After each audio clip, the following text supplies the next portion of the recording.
السلام علیکم ورحمۃ اللہ وبرکاتہ۔ آج انسان نے دنیا کو اپنا سب کچھ سمجھ لیا ہے، مگر قرآن مجید بار بار یاد دلاتا ہے کہ یہ دنیا عارضی ہے اور اصل زندگی آخرت کی زندگی ہے۔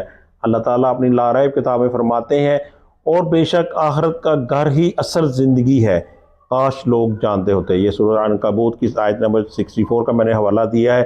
قرآن مجید میں بار بار قیامت، حساب اور کتاب، جنت اور جہنم کا ذکر اس لیے کیا گیا تاکہ انسان اپنی زندگی کا مقصد نہ بھولے۔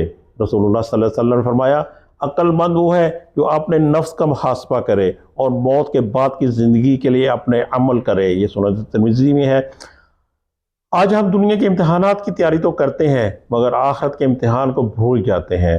مال، جائیداد، عہدہ اور شہرت سب یہی رہ جائیں گے، قبر میں صرف اعمال ساتھ جائیں گے۔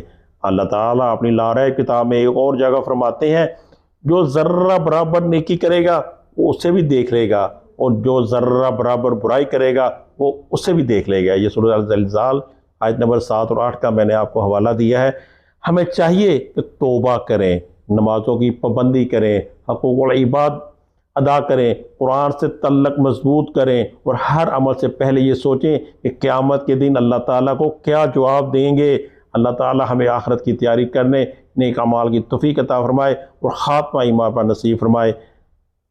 آمین، اللہم آمین۔